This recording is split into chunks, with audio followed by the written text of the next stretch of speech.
समस्त NIS DElEd degree धारकों का स्वागत है आपके अपने YouTube channel MKS teaching point में। साथियों, बात करेंगे क्लेरिफिकेशन याचिका सुप्रीम कोर्ट सुनवाई के पर पेज में। निवेदन करेंगे वीडियो को बिना स्किप किए अंत तक देखें और सभी साथियों को शेयर करें। जो साथी चैनल पर पहली बार विजिट कर रहे हैं तो कृपया चैनल को जरूर सब्सक्राइब कर लें।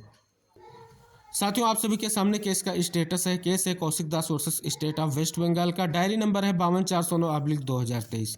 इसकी पिछली सुनवाई आप सभी को बता दें 16 फरवरी को हुई। और साथियों, बड़ी खबर जो है आप सभी लोगों के लिए आ गई है, यानी 23 फरवरी को ये केस जो है जस्टिस सीमा कोहली और जस्टिस एहसानुद्दीन अमनुल्लाह सर की बेंच में सुनवाई को लेकर के लिस्टेड हो गया है। साथियों, ये कोर्ट नंबर 11 में इसकी सुनवाई होनी है। और साथियों, बात कर लें इसमें जो है देख सकते हैं काज लिस्ट में भी स्पष्ट हुआ है कि सीरियल नंबर 29 पर इसकी सुनवाई होगी। और साथियों, इसमें कई सारे और जो है इंटरविन एप्लीकेशंस हैं जिनको जो है यहाँ पर मेंशन किया गया है, जैसे 13,882, 13,831, 31 और 42,304 और 13,829 ये जो है स्पष्ट तौर पर इंटरविन एप्लीकेशंस यहाँ पर लगी हुई हैं। अब साथियों, बात करेंगे जो पहले आपके मेन ऑर्डर्स हैं उनके बारे में, और आगे फिर जानेंगे क्या कुछ स्थितियाँ रहेंगी, क्या कुछ तथ्य जो है कोर्ट के सामने रखे जाने हैं इस सुनवाई में, जो अहम निष्कर्ष लेकर के आएंगे। साथियों, ये आदेश है 29 जनवरी की जो अहम सुनवाई हुई थी उसका। आप देख रहे हैं यहाँ पर ये कोर्ट नंबर 11 में आइटम नंबर 31 पर इसकी सुनवाई हुई थी। ये केस आप सभी को पता है वेस्ट बंगाल में कौशिक दास के माध्यम से आया है। और हाई कोर्ट जो आपका कलकत्ता है वहाँ पर एक केस है 16/118/2023, जिसके प्रसवांश में ये केस यहाँ पर सुप्रीम कोर्ट पहुँचा है।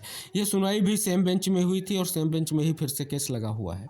इसमें जो सुनवाई के दौरान सबसे अच्छा और महत्वपूर्ण आर्गूमेंट किया गया था वो विवादिता मखीजा मैम के माध्यम से किया गया था, जिसके आधार पर जो है बहुत ही महत्वपूर्ण चीज़ें निकलकर सामने आई थी। यहाँ पर साथियों आप देख रहे हैं कि जो नोटिफिकेशन 29 जुलाई 2011 की यहाँ पर बात की गई है जो एनसीटी की है, और उसके साथ जो है मिनिमम क्वालिफिकेशन वगैरह की स्थितियों को बात किया गया है कि क्या क्या स्पष्ट किया गया है, और 2 वर्षीय डिप्लोमा की बात की गई है। लेकिन साथियों, यहाँ पर जो है स्पष्ट तौर पर जो आपके एनसीटी रेगुलेशन 2002 है, इसमें आप सभी को पता है समय समय पर परिवर्तन होता रहता है।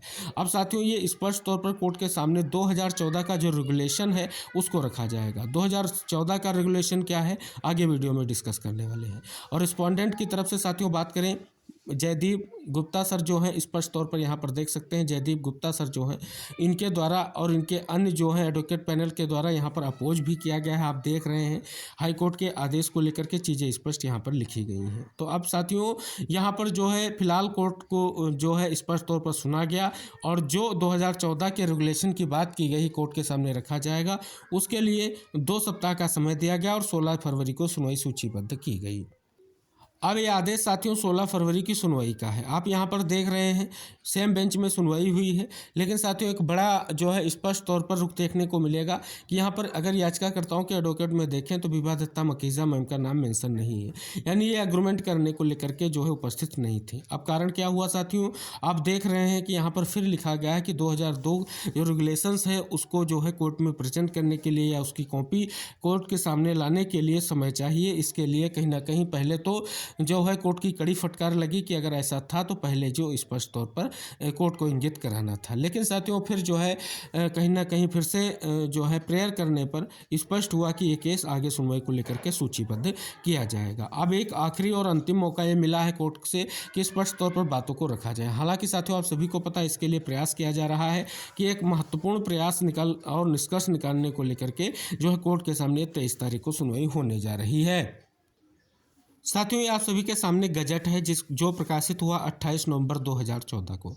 साथियों, ये गजट जो है इसी को कोर्ट के सामने उपस्थित करते हुए एक अहम निष्कर्ष निकालने का प्रयास किया जाएगा।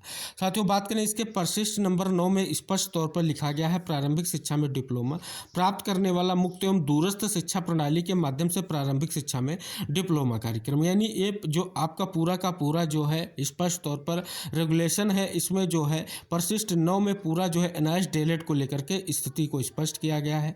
किस प्रकार से इसका जो है पात्रता होगी, क्या स्थितियां रहेंगी, ये सब कुछ स्पष्ट किया गया है। तो साथियों यहाँ पर आप देख रहे हैं कि जो परिशिष्ट 9 में क्या क्या चीज़ें स्पष्ट की गई हैं एनआरएच को लेकर के, क्योंकि साथियों यही कोर्ट को अवगत कराना है और इन्हीं तथ्यों को कोर्ट के सामने रखना है। यहाँ पर प्रस्तावना के बाद जो है संस्थानों की पात्रता तथा क्षेत्रीय अधिकार क्षेत्र लिखा गया है। और इसके बाद साथियों जो है अवधि की बात करें, सबसे अहम है क्योंकि सुप्रीम कोर्ट ने जो फैसला दिया है वो अवधि को लेकर के दिया है। तो यहाँ पर लिखा गया इस कार्यक्रम की अवधि 2 शैक्षणिक सत्र या वर्ष होगी, यह स्पष्ट तौर पर यहाँ पर लिखा गया है। और यह भी स्पष्ट किया गया है कि यह छूट होगी कि वह कार्यक्रम को अधिक से अधिक 5 वर्ष तक की अवधि में पूरा कर सकते हैं। यानी ये सभी तथ्य जो है यहाँ पर स्पष्ट लिखे गए हैं। इसके बाद दाखिला कैसे होगा उसकी बात यहाँ पर स्पष्ट की गई है। पात्रता के सारे स्पष्ट किए गए हैं, मानक प्रवेश प्रक्रिया, फीस वगैरह और सारे जो हैं इस पर तथ्य जो है मेंशन किए गए। यही जो है कोर्ट के सामने जो है प्रेजेंट करने हैं और जिससे एक अहम निष्कर्ष निकलकर सामने आने वाला है।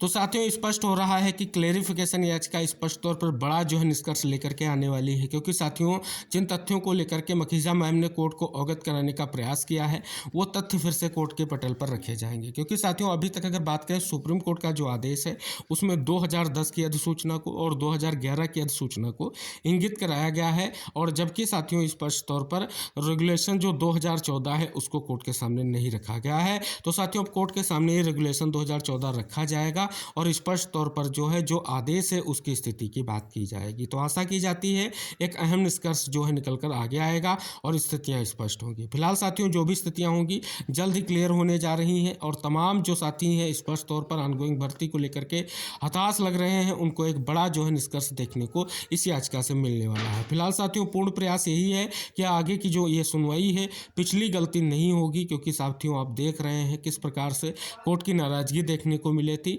तो साथियों ये तैयारी पूर्ण होती हुई दिखेगी, और एक बार फिर से जो याचिका करता है उनसे अनुरोध रहेगा कि इस याचिका की सुनवाई को लेकर के स्थिति स्पष्ट कर लें, क्योंकि साथियों अपडेट नहीं बढ़ने वाली है और स्पष्ट हो गया है कि 23 को ही सुनवाई होगी, क्योंकि सीरियल नंबर और के काज लिस्ट वगैरह सब मेंशन हो चुका है। तो आशा करेंगे इस वीडियो को सभी साथियों तक शेयर करें। अगर आप चैनल पर पहली बार विजिट कर रहे हैं तो कृपया चैनल को सब्सक्राइब करके बेल आइकन प्रेस कर लें। मिलते हैं नेक्स्ट अपडेट के साथ, तब तक के लिए बाय बाय, टेक केयर साथियों।